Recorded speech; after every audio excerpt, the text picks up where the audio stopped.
O fim já começou. O princípio das dores. De acordo com a palavra de Deus, nós já estamos vivendo nos últimos dias. Nós vimos isso na revelação de Daniel ontem.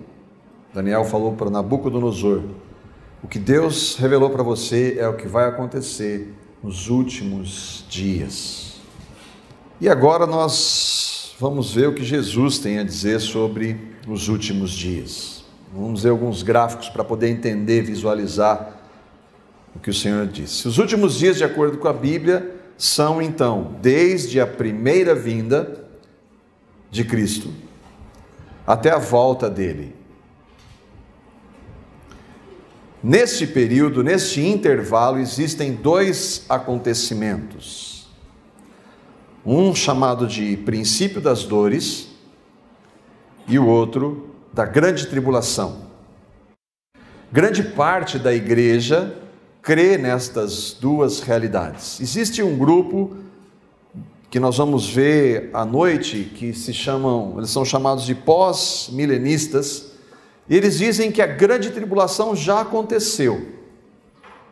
Mas nós vamos ver pelo relato de Jesus, que Jesus disse que haverá grande tribulação como nunca houve nem nunca mais haverá. E depois da destruição de Jerusalém, houve grandes períodos de sofrimento. Então Jesus estava falando do fim.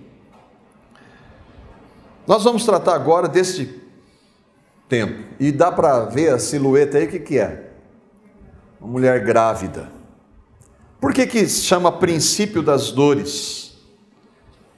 E aí nós vamos ver os textos de 24 de Mateus, Marcos 13, Lucas 21, que são ditos os evangelhos sinóticos, são passagens paralelas que falam da mesma realidade. E que Jesus usa essa expressão, princípio das dores, fazendo uma alusão exatamente à mulher grávida, que quando ela está para dar à luz, o que começa? As contrações começam em menor intensidade e mais esparsas. Depois vai aumentando, as contrações vão aumentando e diminuindo o espaço. E é o que nós estamos vivendo hoje. Nenhum historiador vai negar hoje, ainda que há 20, 30 anos atrás talvez, que Jesus tenha realmente existido. Houve uma matéria, inclusive na Time, que disse que ninguém pode dizer hoje que o homem Jesus não existiu. Agora, por mais cético que alguém possa ser, o que nós vamos ver que Jesus disse há mais de 1900 anos, não poderia ser um homem qualquer que disse. É fato que Mateus, Marcos e Lucas escreveram esses textos entre os anos 50 e 65. É comprovado historicamente. E a divisão dos acontecimentos a gente vai ver no decorrer do texto. Jesus fala nesses três textos, ou neste um texto dividido nos três evangelhos, sobre a destruição do templo, sobre o princípio das dores, a grande tribulação e a volta de Cristo. E antes da gente entrar no princípio das dores, nós vamos ver a destruição do templo. Mateus 24:1 diz: Jesus saiu do templo e enquanto caminhava, seus discípulos aproximaram-se dele para lhe mostrar as construções daquele grande templo. Pouco antes, por que eles fizeram isso? Porque pouco antes, no texto, alguns versos antes, Jesus disse para os fariseus: eis que a casa de vocês vai ficar deserta. Jesus estava já anunciando a destruição do templo. E os discípulos chegaram conversando: Jesus, olha que templo, que pedras. Mas por que, se eles estavam ali praticamente todos os dias? E o irmão Hendrickson, um comentarista da palavra, diz assim: era terça-feira, poucos dias antes de o Cordeiro Pascal se oferecer como expiação pelos pecados do seu povo. Com toda a probabilidade é no final da tarde. Jesus deixa o templo e dele se afasta acompanhado dos seus discípulos. Provavelmente no dia 1º de abril do ano 33, dias antes de Jesus ir para a cruz. O que era aquele templo? Aqui a gente tem uma imagem do primeiro templo que foi construído mais ou menos no ano 1000 antes de Cristo. 1 Reis relata isso. E ele foi destruído no ano 586, quando? Nós vimos ontem. Veio Nabucodonosor com o império e destruiu o primeiro templo. Aqui uma imagem do segundo templo, que foi construído sob a orientação de Zorobabel. As suas fundações foram lançadas no ano 535, antes de Cristo. Esdras e Crônicas relatam. Aqui a gente vê o templo reformado, uma imagem, uma réplica do templo reformado que tem lá em Jerusalém. Isso aqui é uma foto da réplica. E que foi reformado por Herodes.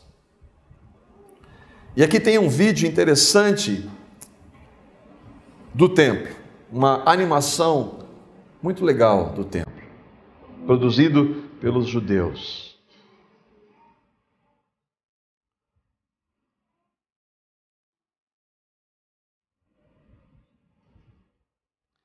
O templo era o centro da religião judaica. O próprio Deus havia instituído o templo, definido suas medidas, cada utensílio que havia lá dentro, os rituais.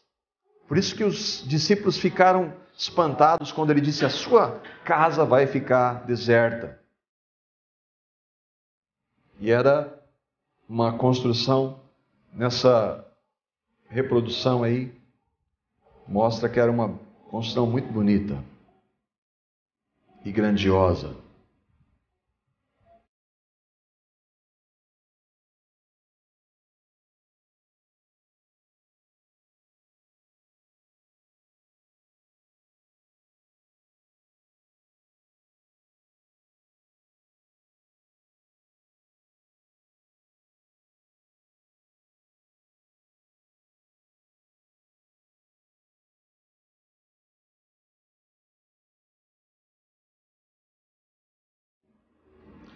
Jesus sai do templo, vai para o Monte das Oliveiras e a conversa continua.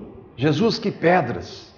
E Jesus falou para eles: vocês estão vendo tudo isso? E agora vendo a mais ou menos 1 quilômetro ali do monte, eles estavam no Monte das Oliveiras, vendo o templo. Vocês estão vendo tudo isso? Eu lhes garanto que não vai ficar aqui pedra sobre pedra que não seja derrubada. Todas serão derrubadas. Jesus anuncia aos seus discípulos algo que a história mostrava, mais uma vez: o templo seria destruído. Aqui a gente tem uma foto de Jerusalém atual, vista a partir do Monte das Oliveiras. Nos versículo 3 de Mateus 24 e os versículos 4 e 5 de Marcos 13, a conversa continua.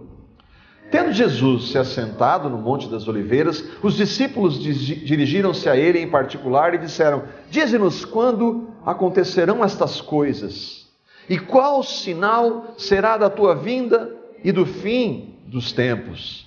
Marcos vai dizer: tendo Jesus se assentado no Monte das Oliveiras, mesma coisa, de frente para o templo, que não está em Mateus, e aí os discípulos, alguns discípulos, não todos, Pedro, Tiago e João, se aproximaram e lhe perguntaram em particular: dize-nos quando acontecerão essas coisas, qual será o sinal de que tudo isso está prestes a cumprir-se? Do quê? Do que Jesus disse. E por que eles falam do fim? Porque eles entendiam que a destruição do templo traria também o fim do mundo. Eles fazem 3 perguntas. Quando acontecerão essas coisas? Porque Jesus havia acabado de dizer: não vai ficar pedra sobre pedra.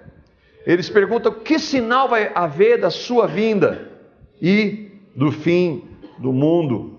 Jesus vai responder as 3 perguntas de uma vez, e é por isso que é importante a gente prestar atenção. Para os discípulos tudo ocorreria ao mesmo tempo. Em Atos, Jesus está indo para o céu e fala: Senhor, é nesse tempo, quando o Senhor voltar, que o Senhor vai restabelecer o reino em Israel. Eles não tinham a compreensão e não tinham a visão privilegiada que nós temos hoje. A primeira parte, a destruição do templo, aconteceu ou não? Exatamente como Jesus disse que aconteceria. Quando? No ano 70, e aqui uma imagem, uma pintura muito conhecida da destruição, 37 anos depois de Jesus ter dito aquilo, em uma tentativa de revolução por parte dos judeus estavam sempre contra, lembra? Porque os romanos dominavam Israel e eles estavam sob o domínio de Roma, e eles estavam sempre com rebeliões. Lembra, por exemplo, quem foi escolhido entre Jesus e Barrabás? Quem era Barrabás? Era um revoltoso judeu. Eles estavam sempre tentando se desvencilhar do império. E no ano 66 houve uma grande revolução, e que acabou no ano 70 com a destruição. Este homem viveu na época, Flávio Joséfo. Olha o que ele disse: aquela construção, entretanto, Deus, desde há muito tempo, sentenciou as chamas, mas agora, dentro da revolução dos anos, chegou ao dia fatídico, o dia no qual de velho ele foi queimado. Joséfo era judeu. É verdade isso ou não? Isso aqui é prova. O arco de Tito, em Roma, que celebra a vitória dos romanos. O saque a Jerusalém, que está lá no arco de Tito. Ali eles estão levando os utensílios do templo, dentre elas a menorá, e onde a gente sempre vê o Muro das Lamentações, o único pedaço que ficou do templo. E aqueles judeus, ali a gente vê sempre eles, você vai ver no close ali que tem outras fotos, no meio dos vãos das rochas, um monte de papelzinho, orações dos judeus, pedindo a volta do Messias, ou a vinda do Messias, não a volta. São provas vivas da história, exatamente como Jesus disse que aconteceria. Então, a destruição do templo já aconteceu. Jesus anunciou. E ela realmente aconteceu. A gente volta então para a conversa de Jesus com os seus discípulos. E agora ele narra uma segunda ocorrência, o princípio das dores, que está em Mateus 24, de 1 a 14, nós vamos ler o texto, depois vamos andar verso a verso. Jesus respondeu: cuidado que ninguém os engane, pois muitos virão em meu nome, dizendo, eu sou o Cristo, e enganarão a muitos. Vocês ouvirão falar de guerras e rumores de guerras, mas não tenham medo, é necessário que tais coisas aconteçam, mas ainda não é o fim. Vocês vão ouvir disso, mas não tenham medo. Nação se levantará contra nação, reino contra reino, haverá fomes, terremotos e pestes. Pestes está em Lucas, Mateus não descreve, mas é a mesma passagem. Em vários lugares, Lucas também descreve, e acontecimentos terríveis e grandes sinais provenientes do céu, 21:11. Tudo isso será o princípio das dores, daí o tema do nosso estudo. Eles então os entregarão para serem perseguidos e condenados à morte, e vocês serão odiados por todas as nações por minha causa. Naquele tempo, muitos ficarão escandalizados, trairão e odiarão uns aos outros, e numerosos falsos profetas surgirão e enganarão a muitos. Por se multiplicar a iniquidade, o amor de muitos esfriará, mas aquele que perseverar até o fim será salvo. E este evangelho do reino será pregado em todo o mundo como testemunha a todas as nações, e então, e só então, virá o fim.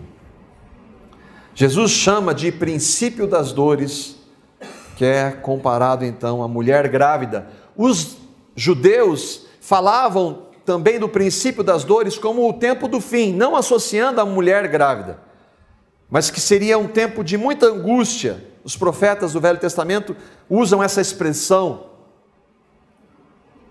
A figura é clara, princípio das dores. A gente vai ver cada um desses sinais. Quais são que Jesus disse? Eu tirei aqui, eu pensei 11 deles. Surgiriam falsos cristos, Jesus disse.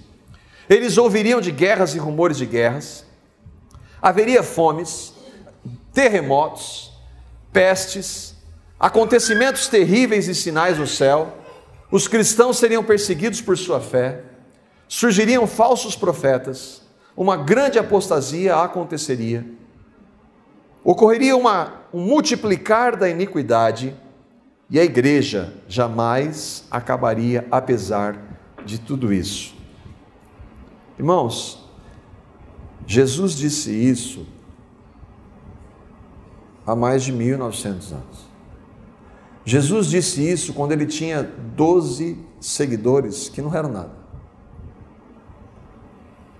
Quando a gente fala um profeta vem anunciar algo que vai acontecer hoje, a gente compara com o que Jesus disse dentro do contexto que ele disse, que tinha um punhadinho de seguidores e que todos eles negaram ele pouco antes de ir para a cruz. A gente deve levar em consideração que quem Jesus é, profeta e Deus. Surgiriam falsos cristos. A palavra Cristo não é sobrenome de Jesus. Cristo é o Messias ungido, e ela vai relatar muitos daqueles que viriam se dizendo Messias. Já no ano 44, surgem falsos Messias, dentro da própria palavra, Atos 5,36. Há algum tempo apareceu Teudas reivindicando ser alguém, e cerca de 400 homens se juntaram a ele.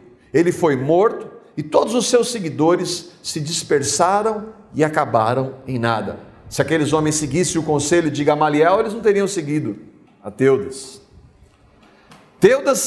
Flávio, aqui é um texto bíblico, mas o Flávio Joséfo fala desse homem, quer dizer, ele teve uma certa expressão.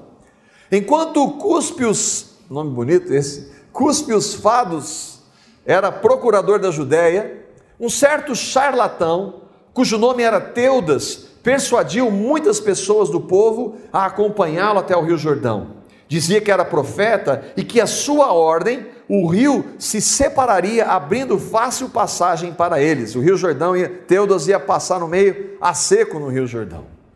Ano 132, um outro profeta chamado Simão Bar Coba, o filho da estrela, foi um líder judeu que comandou a terceira revolta judaica contra o Império Romano. Ocorrida, olha aí, mais uma revolta entre os anos 132 e 135 depois de Cristo. Ele se dizia o Messias. Ano 440, Moisés de Creta. De acordo com o Talmud é um comentário do Velho Testamento, da Tanakh. O Messias seria apresentado em 440 depois de Cristo. Nesta época surge um novo candidato em Creta. Ele denominou-se Moisés e prometeu liderar o seu povo, levando de volta a Palestina. Por quê? Porque tinha acontecido a dispersão dos judeus quando o Império Romano destruiu Jerusalém. Ano 610, surge um falso Messias que tem hoje a segunda maior religião do mundo. Quem é? Maomé. O profeta Maomé recitando ao Corão em Meca. Foi um líder religioso e político árabe. Segundo a religião islâmica, Maomé é o mais recente e último profeta de Deus, do Deus de Abraão. O site Islam Religion relata como Maomé começou a sua religião e que hoje conta com mais de 1 bilhão e 300 milhões de seguidores. O que aconteceu? Maomé teve uma revelação. O profeta Maomé estava na solidão, na caverna do Monte Hira. Foi surpreendido pelo anjo da revelação, Gabriel, o mesmo que tinha vindo para Maria, a mãe de Jesus. A primeira recitação do Alcorão, o livro dos os muçulmanos, dos islâmicos, é o Alcorão, e também dizem ter sido uma revelação de Deus por meio do anjo Gabriel. Aí o primeiro texto: lê em nome do teu Senhor que criou o homem de algo que se agarra. Lê o que o teu Senhor é generosíssimo, que ensinou através do cálamo, ensinou ao homem o que esse não sabia. Um texto do Alcorão. Ano 684, um outro, chamado Abu Isa, da Pérsia, acreditava que era o último dos 5 arautos de Deus, anunciando a iminente chegada do Messias. Seus seguidores achavam que ele iria voltar depois da sua morte e trazer o fim dos tempos. Ano 1666, sugestivo. Sabatai Zevi foi um rabino cabalista e que dizia ser o tão esperado Messias judeu. Com a idade de 40 anos foi forçado pelo sultão otomano e se converteu ao Islã. Outro grande falso Messias, Joseph Smith, esse é conhecido também, nascido na cidade de Sharon, nos Estados Unidos. Ele é fundador da Igreja de Jesus Cristo dos Santos dos Últimos Dias, que não tem nada a ver com Jesus Cristo bíblico. Como é que ele teve isso? Interessante. O que a palavra diz? Que o diabo se transforma em anjo. Maomé teve uma revelação de um anjo. Joseph Smith teve a revelação de um anjo. Esse não está na Bíblia, anjo Moroni, que disse para ele escrever o livro dos Mormons. E sabe o que está na capa do livro dos Mormons? Dá para ler ali ou não? Um outro testamento de Jesus. É o livro dos Mormons. O que é o livro dos Mormons para eles? É um volume das Escrituras Sagradas comparável à Bíblia, e faz um registro da comunicação de Deus com antigos habitantes das Américas, além de conter a plenitude do Evangelho eterno. Jesus acertou ou não? Ano 1954, esse morreu faz pouco tempo. Sun Myung Moon foi um líder religioso coreano autoproclamado Messias, fundador da Igreja da Unificação. Em 2004, ele foi no Capitólio, em Washington, reuniu os líderes do governo americano e disse isso: no contexto da providência dos céus, sou embaixador de Deus enviado à terra com sua plena autoridade.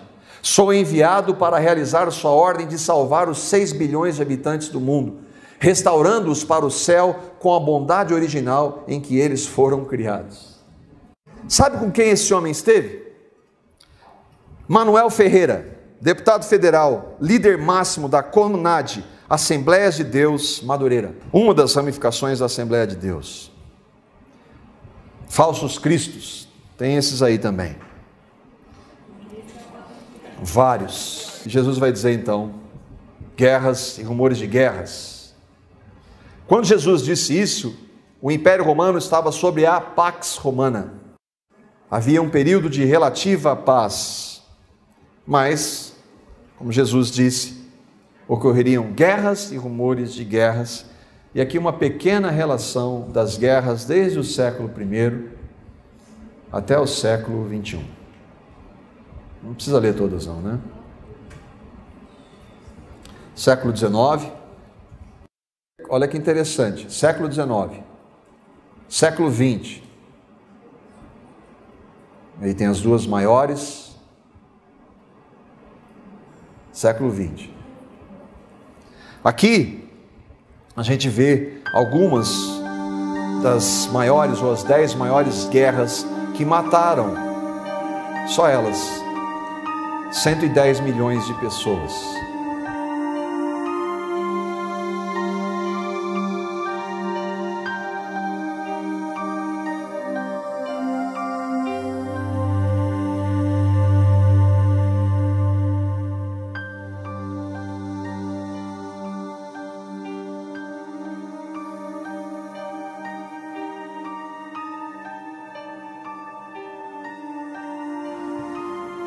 As datas e as mortes em cada uma dessas guerras.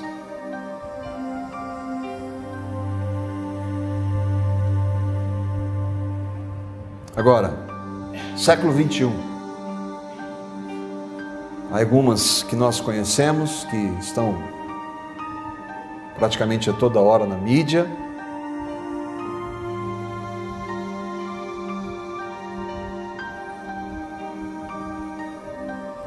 Conflitos e guerras acontecendo nesse exato momento.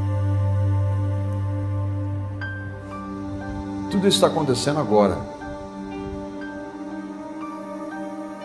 Existem vários sites especializados sobre isso. Os lugares, guerras com mais de 10 mil mortes acontecendo, esse dado tirado nesse mês. Outro sinal, fomes. Haverá fomes em vários lugares. Já aproximadamente no ano 50, a própria palavra narra uma grande fome. Atos 11, 27 e 28. Aqueles dias, alguns profetas desceram de Jerusalém para Antioquia. Um deles, Ágabo, levantou-se e pelo Espírito predisse que uma grande fome sobreviria a todo o mundo romano, o que aconteceu durante o reinado de Cláudio. Esse Cláudio é Tibério Cláudio César e foi o quarto imperador romano que governou entre 24 de janeiro de 41 até 54, e houve realmente, a história mostra, uma grande fome naquele período. No ano 410, a queda de Roma. Lembra que nós abordamos ontem, quando que acaba o império das pernas de ferro? Por volta do ano 400. E lá naquela época, com guerra vem fome. Entre 400 e 800 depois de Cristo, houve grande fome na Europa Ocidental, associado com a queda de Roma em 410. Estima-se que a população da cidade de Roma caiu em mais de 90%, principalmente por causa da fome e peste. Os maias, especula-se que os maias, a civilização maia, tenha deixado de existir por causa da fome. Eles tinham um sistema muito moderno de captação de água e teve um período grande de seca e morreram. A fome na Europa, de 1315 a 1317, a maior parte da Europa continental e a Grã-Bretanha foram afetados. A fome causou milhões de mortes e marcou um fim de crescimento da Europa naquela época. A crise na Rússia, 1601, matou cerca de 100 mil pessoas só em Moscou, e ao todo 2 milhões morreram. Matou metade da população da Estônia. A fome Chalisa na Índia, em 1783 e 1784, afetou muitas partes do norte indiano. 11 milhões de pessoas morreram. Na Rússia, de novo, 1921, 5 milhões de mortos. E esses aí são alguns dos números da fome. E hoje? Hoje existe uma organização que cuida disso. Mas eles disseram, apesar dos progressos realizados nas últimas 2 décadas, 805 milhões de pessoas ainda sofrem de fome crônica. Entre as crianças, estima-se que 161 milhões de menores de 5 anos de idade sofrem de malnutrição crônica hoje. Jesus vai profetizar então o quarto sinal, e aqui tem um vídeo. 最初は宮城県沖25秒後にさらに沖合で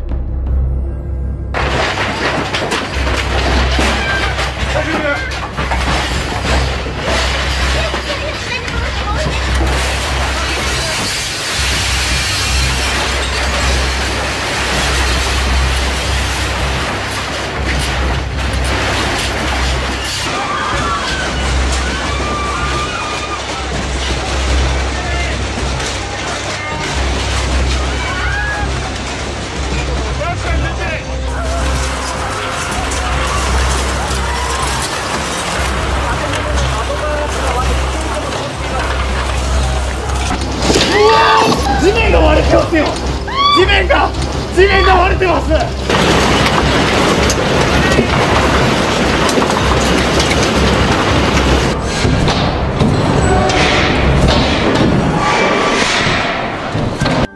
haverá terremotos em vários lugares. As ruínas de Pompeia, destruídas nos anos 79.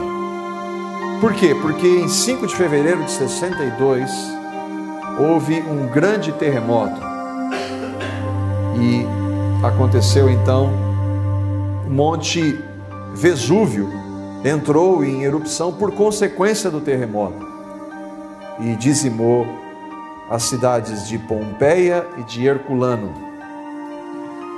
No ano 115, na Antioquia, aconteceu um grande terremoto. No ano 526 também um novo terremoto lá, onde 250 mil pessoas morreram. No Irã, em 856, 200 mil pessoas morreram. Na China, em 1920, 235 mil pessoas morreram. No Haiti, esse está recente, 220 mil pessoas. E aqui tem vários outros terremotos na história. E aí no dia 26 de dezembro de 2004, um maremoto, que é um terremoto no fundo do mar, causou tsunami. El tsunami ocurrido en el sureste asiático fue el desastre natural más devastador de la historia reciente. En ese fatídico 26 de diciembre del 2004, murieron 300.000 personas. Decenas de miles todavía son consideradas como desaparecidas y millones se quedaron sin nada. El terremoto marino de 9.15 grados en la escala Richter causó olas gigantes que llegaron hasta el Brasil. Los expertos dicen que los efectos aún se sienten en todo el mundo.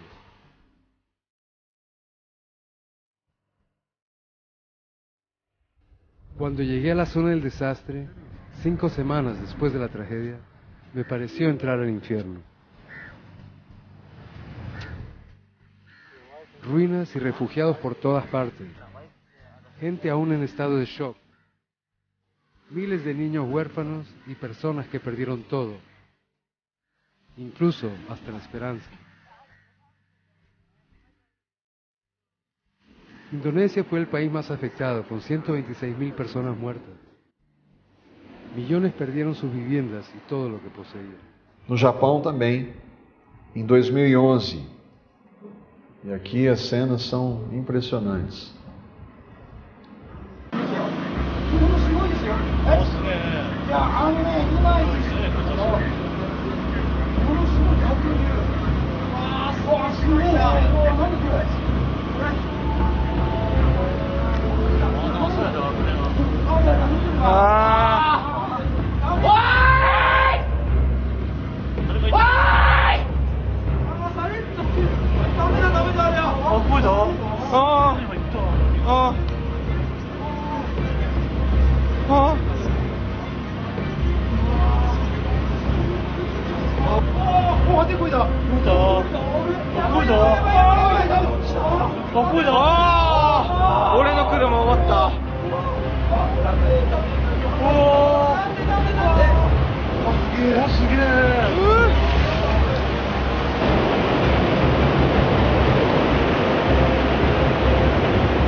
Jesus disse que esse período chama-se princípio das dores. Aqui um slide com ocorrência de grandes terremotos nos últimos 1000 anos. Do ano 1000 até 1800, 21. De 1800 a 1900, 18. De 1900 a 1950, 33. De 1950 a 1991, 93. De 1991 até 2004, 300. Aqui tem um site. Aqui são grandes terremotos que aconteceram no último mês. É que muitos deles não acontecem em lugares onde não tem população. Aqui são terremotos que aconteceram no último dia. Outro sinal que Jesus diz: haveria pestes em vários lugares. Nos anos 541 e 542, a peste negra foi uma epidemia que devastou o Império Bizantino. Estima-se que 50 milhões de pessoas morreram, ou 40% da população europeia. 1346 a 1350 houve uma outra peste negra. A pandemia de peste bubônica dizimou 75 milhões de pessoas aproximadamente, 1/3 da população da época. E aqui na imagem é um movimento religioso, místico que surgiu em relação à peste, ao desespero. 1918, a gripe espanhola. Foi uma pandemia do vírus H1N1 influenza e que se espalhou por quase todo o mundo.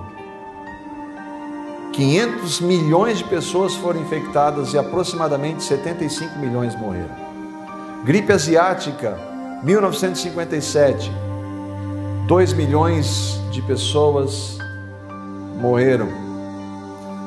A AIDS surgiu em 1960, já matou mais de 30 milhões e hoje tem 35 milhões de pessoas infectadas.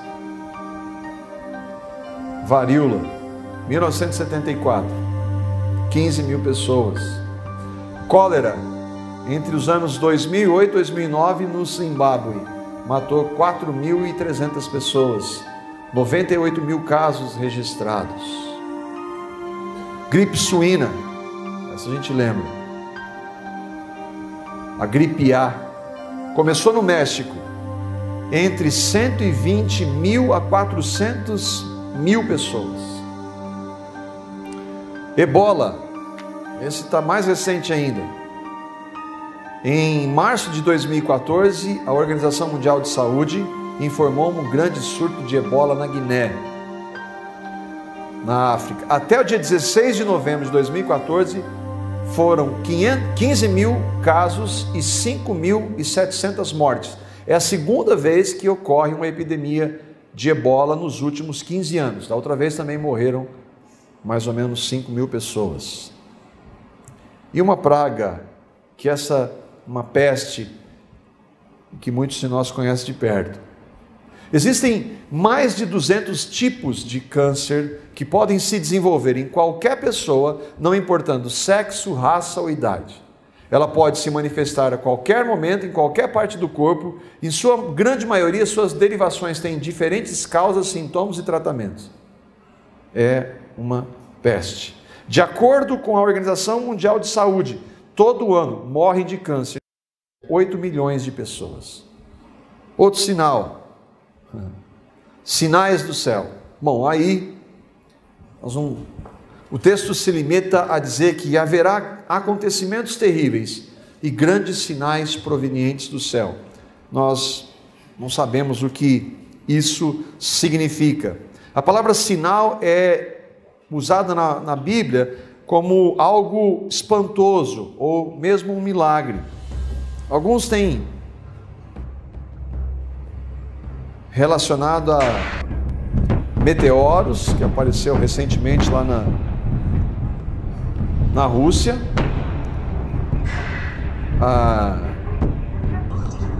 aparecimento de OVNIs e as luas de sangue. Ultimamente tem se falado muito sobre isso, das luas de sangue.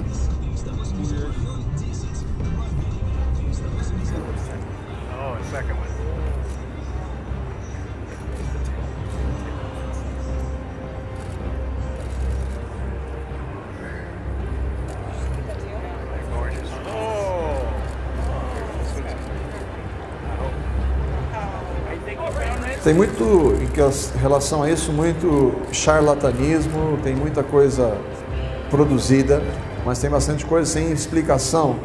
E alguns usam, inclusive, para dizer que o diabo usaria disso para enganar as pessoas, né? Mas é especulação. As luas de sangue está bastante em voga hoje, mas tem furos nessa profecia aí. Essa ideia das luas que vão se manifestar durante um tempo, tem alguns furos aí que não dá nem para a gente poder entrar. Alguns estão dizendo que agora é o fim mesmo, porque Jesus disse que a lua se tornará em sangue. Mas tem furos nessas profecias aí que está bombando na internet. E essa é forte. Então eles os entregarão para serem perseguidos e condenados à morte. Vocês serão odiados por todas as nações por minha causa. Naquele tempo, muitos ficarão escandalizados, trairão e odiarão uns aos outros. Irmãos, na ideia de um evangelho que está aí hoje, isso aqui não faz parte. A ideia do dinheiro e saúde em nome de Jesus, você não vê isso aqui. Jesus disse em João, capítulo 15, versículos 18 a 20: se o mundo os odeia, tenham em mente que antes odiou a mim. Se vocês pertencessem ao mundo, o mundo, os amaria como se fossem dele. Todavia, vocês não são do mundo, mas eu os escolhi tirando-os do mundo, por isso o mundo os odeia. Lembrem-se das palavras que eu lhes disse: nenhum escravo é maior do que o seu senhor. Se me perseguirem, também perseguirão a vocês. O que isso tem a ver com essa proximidade de igreja e mundo que a gente vê hoje? Evangelho e mundo tão parecido. A história verdadeira, da verdadeira igreja, é feita de perseguição. No início, a gente já vê Estevão sendo apedrejado. E a história dos apóstolos? A Bíblia não mostra, não relata a morte deles, mas a história diz de cada um deles. Tiago foi decapitado, Tomé foi morto por uma lança, Mateus foi morto à espada, Tiago, irmão de Jesus, foi atirado do pináculo do templo, Bartolomeu, Natanael, foi chicoteado até a morte, André foi crucificado, Tomé foi morto por uma lança, Matias foi apedrejado e depois decapitado. Matias, a única coisa que a gente sabe é que ele foi sorteado lá, ninguém sabe mais nada, mas foi apedrejado e depois decapitado. João ficou preso em Pátimos. Esse não morreu, foi lançado, a história diz que numa grande tigela com óleo fervendo, e depois ele morreu velho em Éfeso. Segundo Eusébio, que foi bispo de Cesareia, Pedro foi crucificado em Roma de cabeça para baixo porque ele pediu. Paulo, acredita-se que quando a perseguição levantada contra os cristãos por Nero no ano 64, sob o pretexto do que os cristãos haviam colocado fogo em Roma, Paulo e Pedro selaram a verdade com o seu sangue, este último sendo crucificado de cabeça para baixo e o primeiro sendo decapitado entre os anos 64 e 65.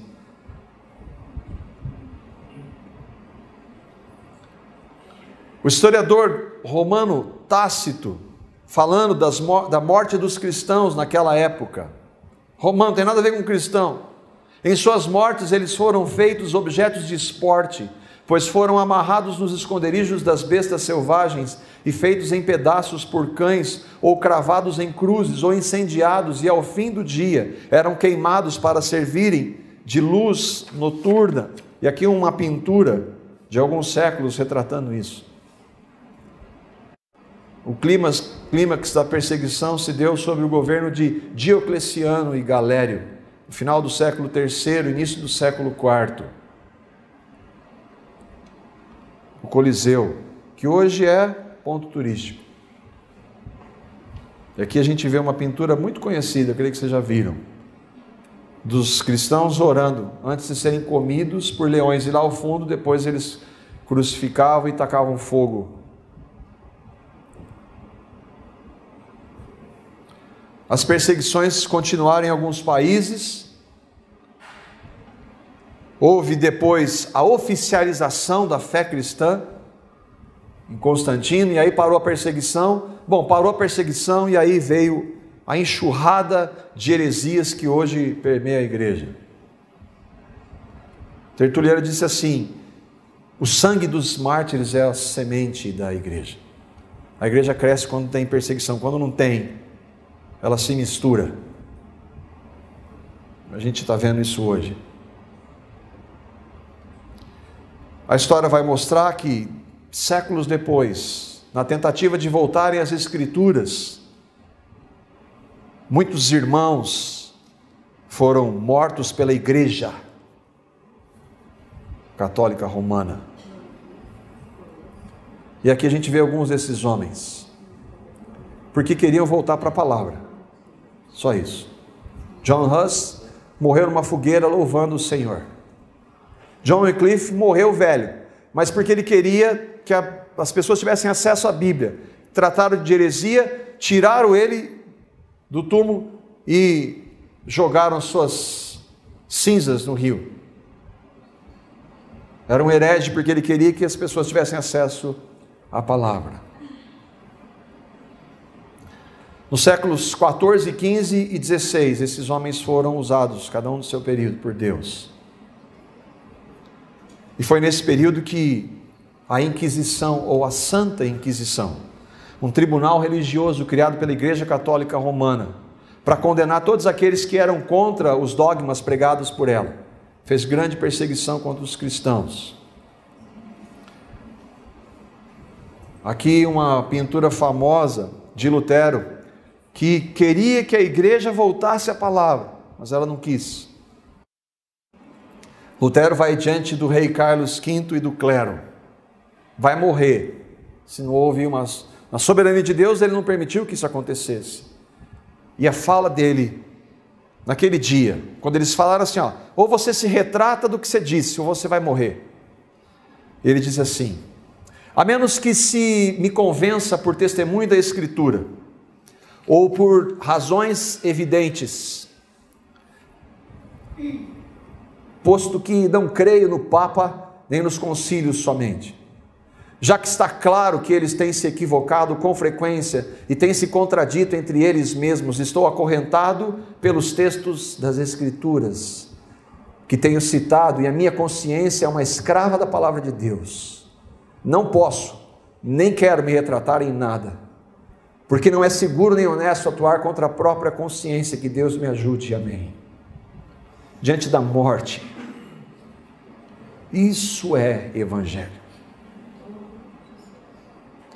Não é o que está acontecendo aí, onde o mundo entrou na igreja. Muitos creram naquela época nos pilares, só a Bíblia. Vocês vão dar crédito para o pastor, para o padre, papa? Não, só para a palavra. Nós somos salvos pela graça. Ninguém pode ser salvo se não for pela graça. Não existem sacramentos que salvem ninguém.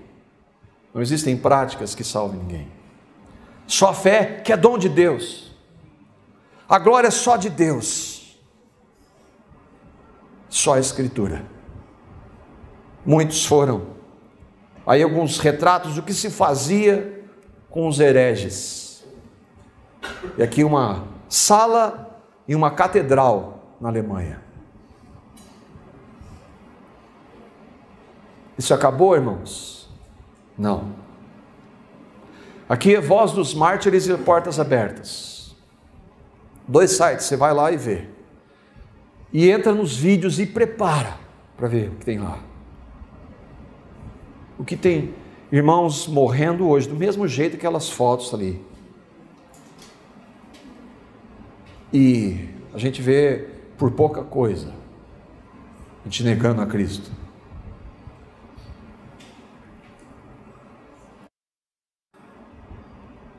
Aqui as áreas do mundo onde há perseguição a cristãos hoje. Aqui os países onde tem perseguição hoje.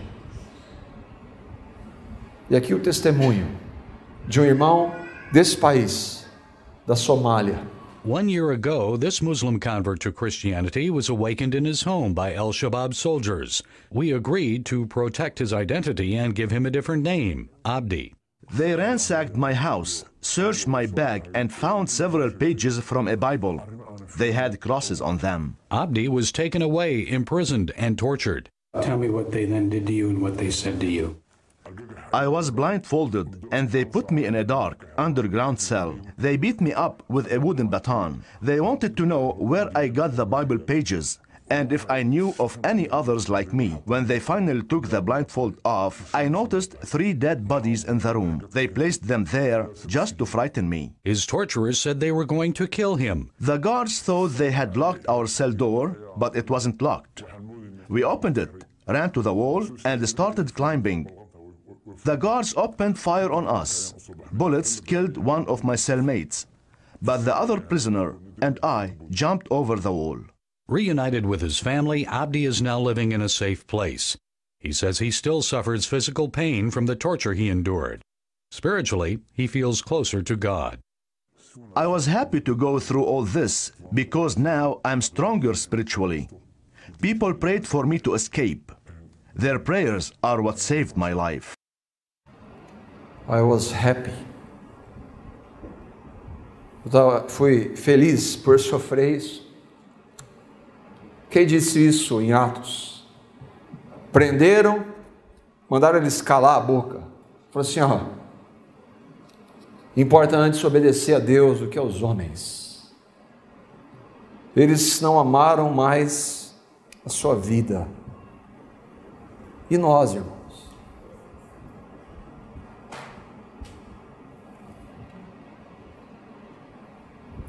Em 2013, cerca de 100 milhões de cristãos em todo o mundo sofreram perseguição por sua fé.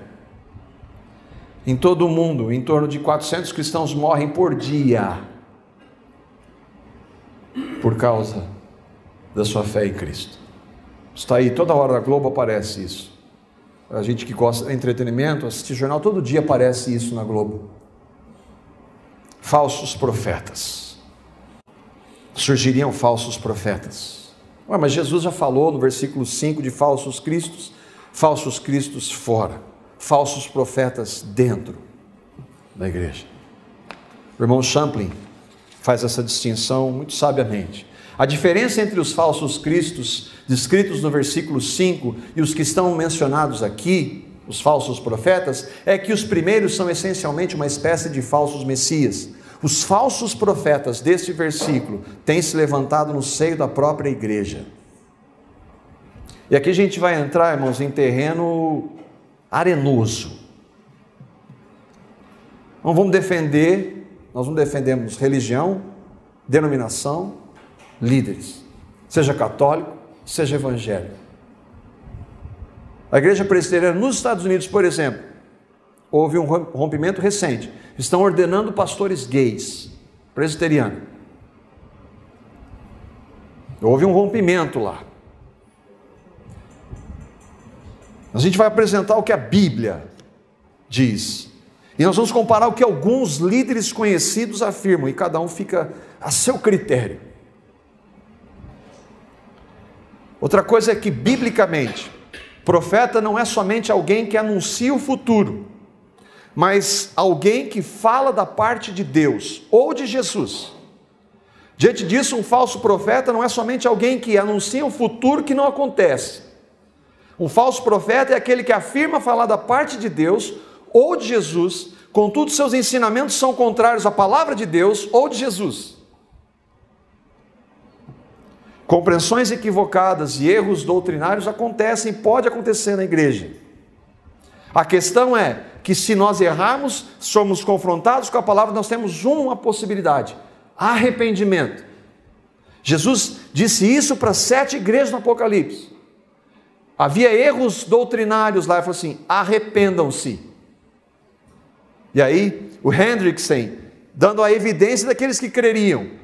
Jesus prediz a vinda de falsos cristos e falsos profetas, os quais desencaminharão a muitos. Jesus disse que isso acontecer, a gente está vendo. Os que persistem em ser desencaminhados mostram que jamais pertenceram ao verdadeiro rebanho de Cristo. E a gente vai ver então algumas características para a gente poder saber, mas como é que eu sei quem é o falso profeta?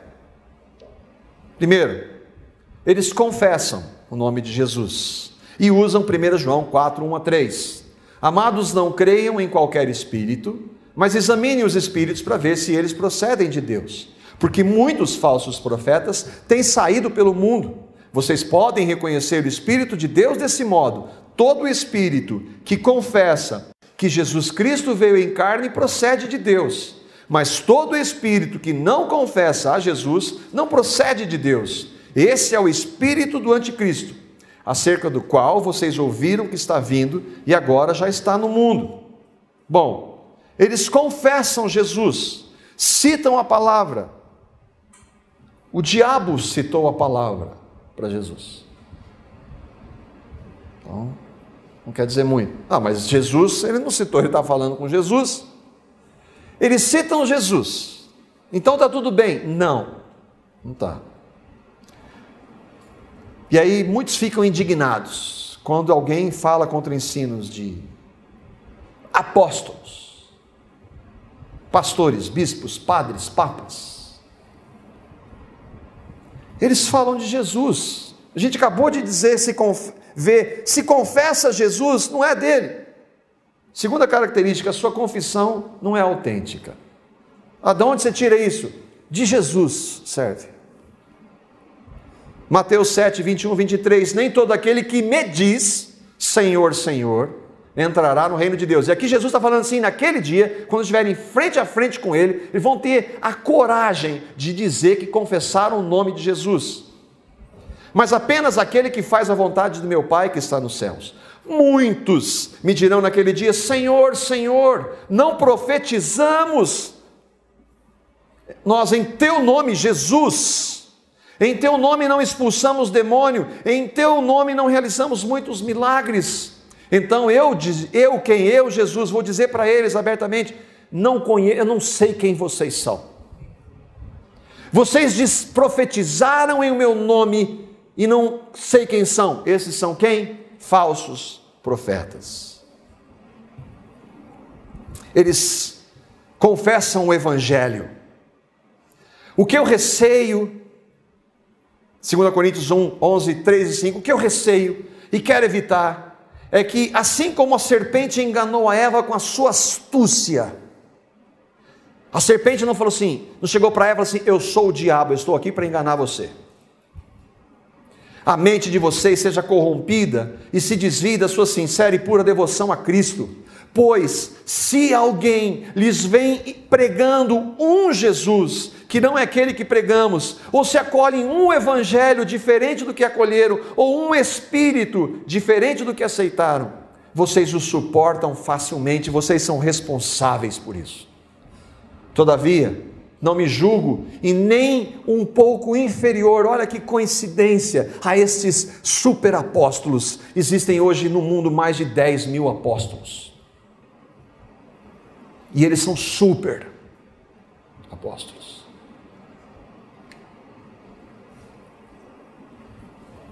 Terceiro, eles professam o evangelho. Mas, Gálatas 1, 6 a 8, admiro-me que vocês estejam abandonando tão rapidamente aquele que os chamou pela graça de Cristo, o centro do Evangelho, para seguirem outro Evangelho, ou seja, a outro Evangelho, a outro Jesus, a outro Espírito. E que na realidade não é o Evangelho. O que ocorre é que algumas pessoas os estão perturbando, querendo perverter o Evangelho de Cristo com um falso Evangelho. Mas ainda que nós, ou um anjo do céu, pregue um evangelho diferente daquele que lhes pregamos, que seja amaldiçoado. Não pode falar mal. Estes falsos, eles predizem o futuro.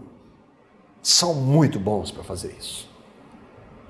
Como é que eu sei se eles estão falando a verdade? Mas vocês perguntem a si mesmos, como saberemos se uma mensagem não vem do Senhor? Se o que o profeta proclamar em nome do Senhor não acontecer, nem se cumprir, essa mensagem não vem do Senhor. É simples assim. Aquele profeta falou com presunção, não tenham medo dele. Ele é um falso profeta. Se ele disse que vai acontecer em nome de Jesus, não aconteceu, ele é um falso profeta, seja ele quem for, quantas pessoas o sigam ou não. Ah, mas está fácil.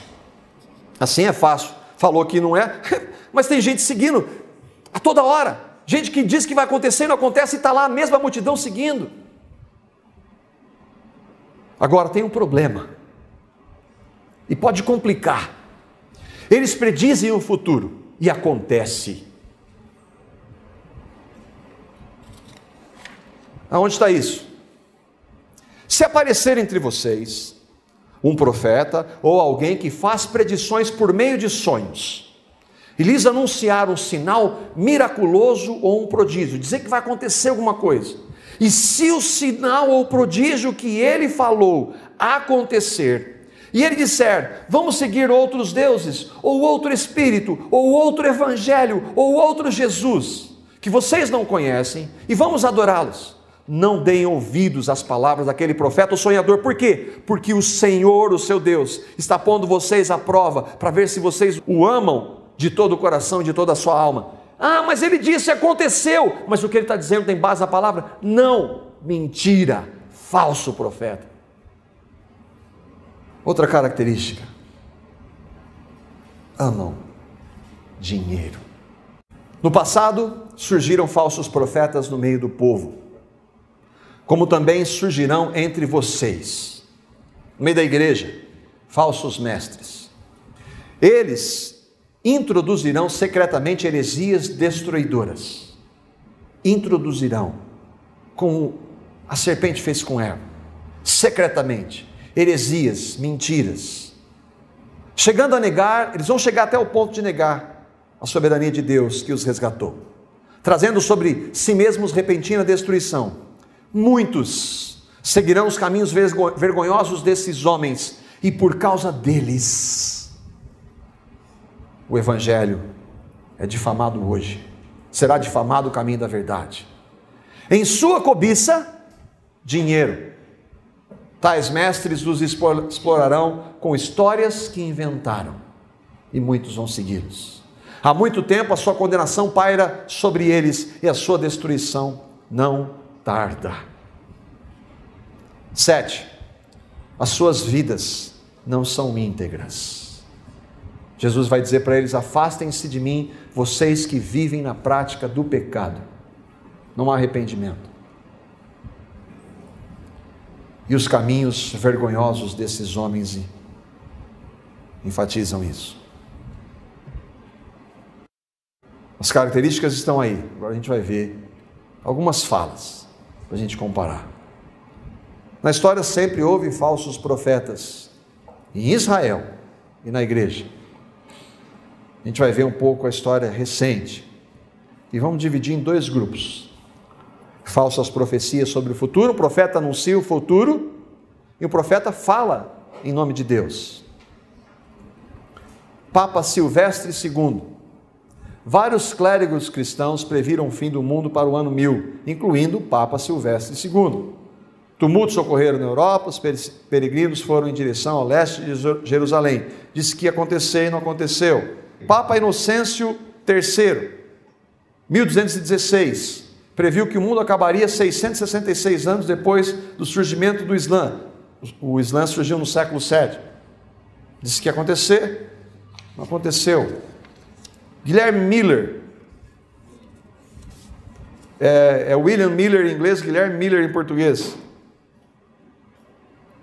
Meus princípios em breve são que Jesus voltará a esta terra para limpar, purificar e tomar posse da mesma, com todos os santos em algum momento entre 21 de março de 1843 e 21 de março de 1844. Não veio nesse tempo, ele tentou mais 3 vezes.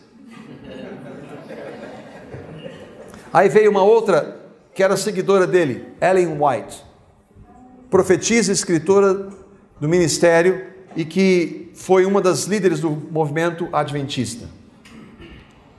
Ela seguia algumas ideias de William Miller, e então ela reinterpretou o que Miller quis dizer. Não é que Jesus veio, ele entrou no Santo dos Santos. E é o que ela diz aí nesse texto. Outro, Charles Russell, organizou uma associação cujos membros eram conhecidos como estudantes internacionais da Bíblia. Olha, deve ser de Jesus. Eles negam a Cristo como Deus, são testemunhos de Jeová. Tem Bíblia, distorceram a Bíblia, fizeram uma Bíblia deles. E aí ele diz assim: a batalha do grande dia de Deus Todo-Poderoso, a data de encerramento daquela batalha está definitivamente marcada na Escritura como outubro de 1914. Ela já está em andamento, o seu início datado em outubro de 1874. Irmãos, quando um falso profeta anuncia um futuro, o erro dele, normalmente, na sua maioria dos casos, um falso profeta que prediz o futuro e não acontece, ele tem várias heresias junto. Não é só anunciar o futuro e não acontecer, tem coisa por trás. Esse homem, Herbert Armstrong, o arrebatamento ocorreria em 1936 e que somente o pessoal da igreja dele seria salvo. Após a profecia falhar, ele mudou a data mais 3 vezes. Lembra que o nosso irmão disse sobre, nem lembrei do Miranda Leal, que foi embora de Londrina, disse que Jesus ia voltar e não veio, foi para a Inglaterra. Aquele irmão comentando sobre o Hendrickson, ele disse assim: se não há arrependimento, não é de Deus. E esse homem esteve aqui em Londrina, em uma grande igreja. Olha o que ele disse: o Senhor também está me dizendo, esse homem chama-se Benny Hinn, o Senhor também está me dizendo para falar a vocês que no meio dos anos 90, em torno de 94, 95, Deus não falou tão precisamente para ele, não depois disso, Deus vai destruir a comunidade homossexual dos Estados Unidos.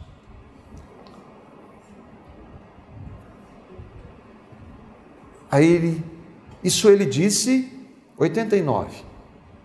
Ele veio para o Brasil em 94. O Deus Todo-Poderoso está me dizendo que esta cidade de São Paulo vai se dobrar ao nome de Jesus. Aleluia! Eu vou profetizar algo para vocês. Lembrem-se, eu lhes falei isso. Hoje, quarta-feira, março 16 de 1994. E tudo vai começar em 6 meses. E quando isso acontecer, este pastor, referindo-se a hoje ao apóstolo Estevão Hernandes, Deus vai usá-lo para ser uma influência poderosa sobre os políticos dessa nação. Falsos profetas trazem heresias. Eles não somente dizem algo que não vai acontecer. Heresias, o que são? A palavra heresia, de 2 Pedro 2:1, se aplica a doutrinas e práticas que são contrárias à Bíblia, a palavra de Deus. Elas são chamadas também de doutrinas de homens. E aqui a gente volta um pouquinho na história. Sabe o que significa Papa? Vicário de Cristo. Sabe o que significa vicário? Substituto. Ou seja, o Papa é substituto de Cristo na terra. Nós declaramos, dizemos, definimos e pronunciamos que é absolutamente necessário para a salvação de toda criatura humana a sujeição ao Pontífice Romano, Papa Bonifácio VIII, 607. Mas era aquele tempo. O Papa é Cristo em exercício, Cristo em jurisdição e poder. Nós nos prostramos perante a sua voz, ó piedoso, o Papa, como perante a voz de Cristo. Concílio do Vaticano, aquela está mais perto, 1870. Papa Leão XIII. Nós ocupamos sobre a terra o lugar do Deus Todo-Poderoso. Falsos profetas trazem heresias. Algumas heresias da chamada Igreja Católica Romana, veneração de anjos e santos mortos. Aqui tem os anos de quando isso foi entrando. Lembra quando começa? Antes havia perseguição, acabou a perseguição, veio a oficialização da religião. A religião trouxe todo mundo junto vieram as heresias, e na história elas foram entrando, e hoje a gente está vendo o que está acontecendo. Culto de Maria como mãe de Deus, instituição da doutrina do purgatório, que nada mais é do que negar a suficiência do sacrifício de Cristo. Venda de indulgências, que deixou muita gente brava na época da Inquisição. Matava porque estava perdendo dinheiro.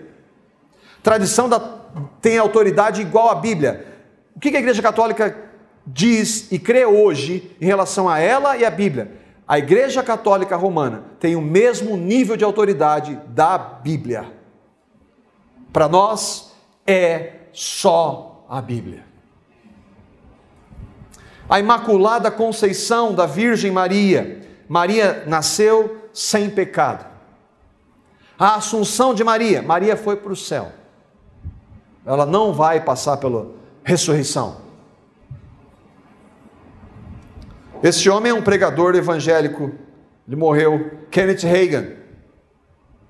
Ele diz assim: o homem foi criado nas mesmas condições que Deus. E ele poderia se colocar na presença de Deus sem nenhuma consciência de inferioridade. Deus nos fez na mesma classe de ser que ele é. O homem vive em termos de igualdade com Deus. Esse homem tem influência em muita igreja hoje. Muita igreja.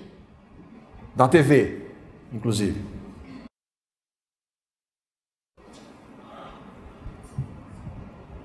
Morre Cerulo. Quem já ouviu falar de Morre Cerulo?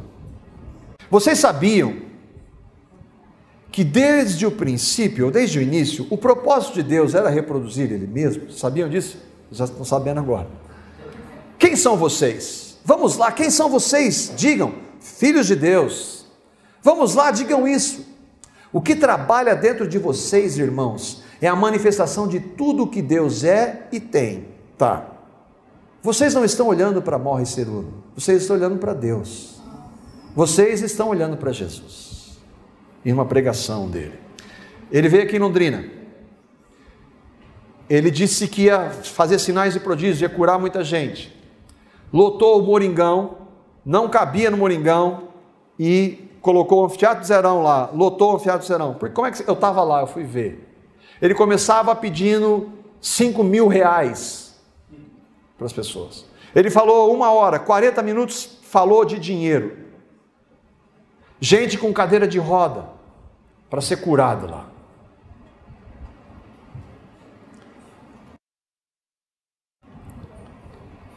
Vamos ver um vídeo dele aqui. Isso é recente. Deus disse a mim, filho, eu quero que tu digas ao meu povo, nesses últimos dias, eu tenho uma unção especial que eu vou liberar sobre o meu povo. Algo que eu nunca jamais fiz antes. Eu vou liberar sobre eles uma unção financeira. Today, e eu quero te dizer hoje,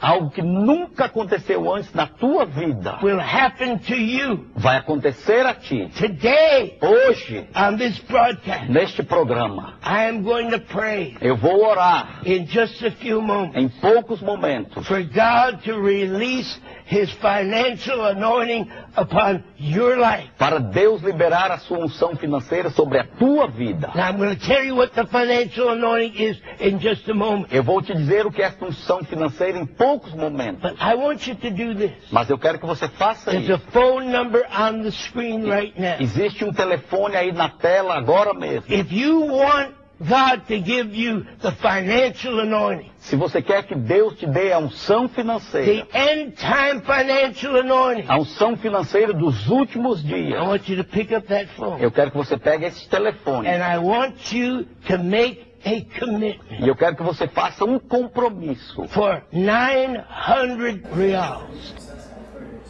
Essa igreja é uma igreja nos Estados Unidos que tem 30 mil membros. O pastor da igreja chama, olha o nome interessante do cara, Creflo Dollar. É o nome dele, né? Olha o que ele disse: cavalos produzem cavalos, cães produzem cães, gatos produzem gatos. Mas se Deus diz, façamos o homem à nossa imagem, o que eles, ele está falando deles, eles, a trindade de Deus, produzem. Eles produzem deuses. Eu vou dizer a vocês agora mesmo, vocês são deuses, porque vieram de Deus. Eu lembro de alguém dizendo isso há muito tempo atrás. Como Deus sereis. Outro. Jeová Jiré, o Deus provedor. Campanha Jeová Jiré, a campanha do dom de adquirir riquezas.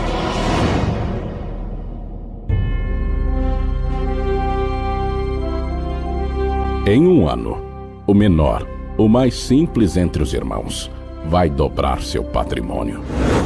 Os fora de série, em um ano, vão multiplicar seu patrimônio 30 vezes mais. Outros fora de série, em um ano, vão multiplicar 60 vezes mais. Outros fora de série, em um ano, vão multiplicar 100 vezes mais. Nós estamos aqui sobrevoando a capital paulista. Que Deus abençoe. E eu trago nas minhas mãos aqui com o bispo os 4 elementos da provisão da terra. O óleo aqui na mão do bispo, e aqui o bronze, a prata, o petróleo e o ouro. E nós viemos aqui consagrar a Deus. Nós estamos aqui consagrando ao Senhor esse óleo. Hoje é a primeira oração do óleo de Jeová Jiré. Senhor nosso Deus e nosso amado Pai, nós entramos na Tua presença, meu Deus, e em nome de Jesus nós consagramos a Ti este óleo. Irmãos, ele cita a Bíblia, cita Deus, cita o nome de Jesus. O que isso tem a ver com Jesus? Nada.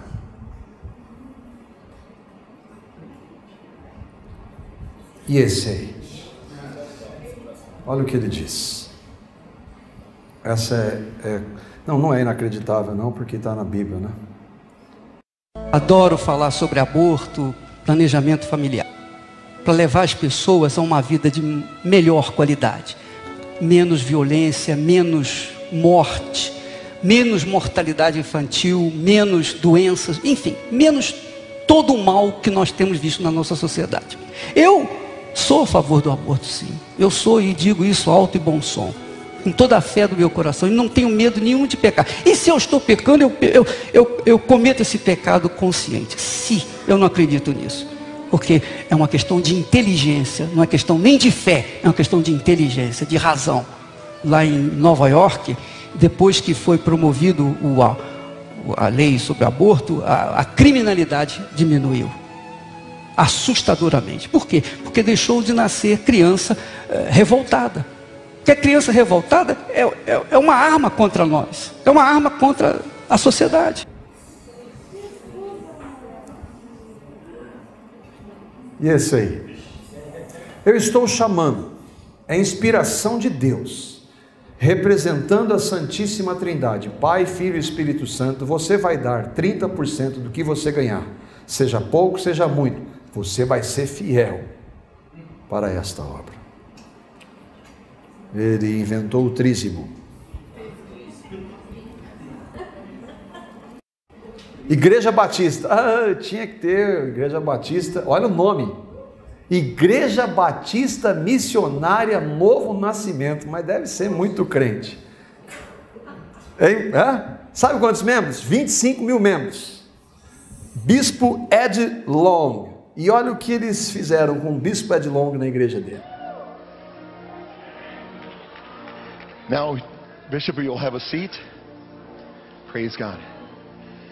He's now positioned in a position of power and authority.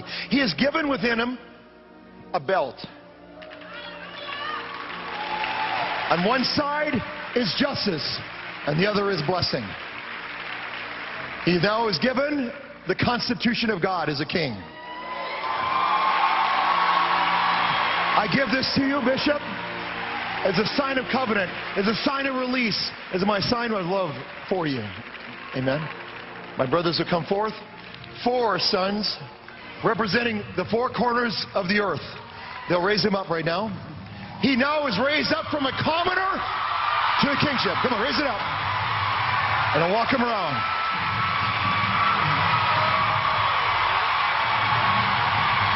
Come on!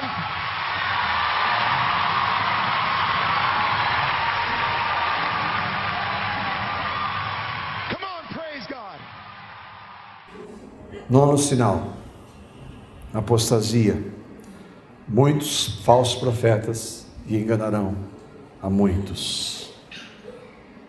Jesus disse que no tempo que ele voltar, muitos profetas vão surgir.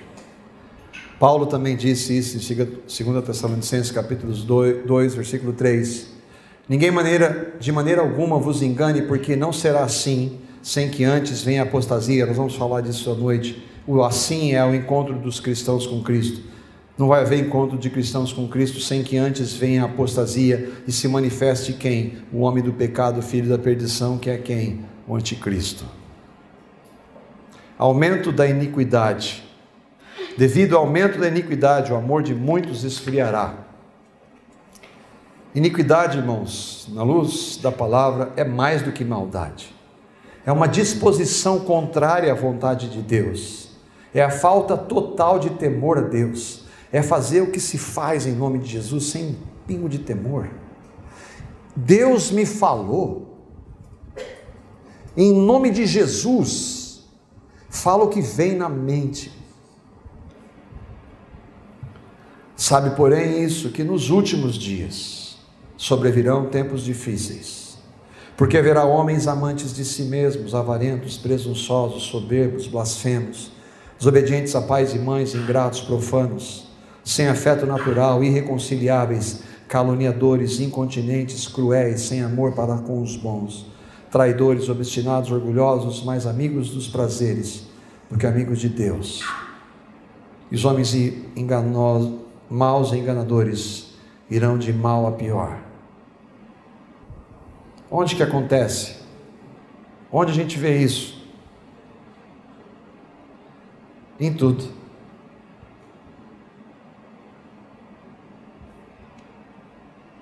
Multiplicada a iniquidade em todas as áreas da vida.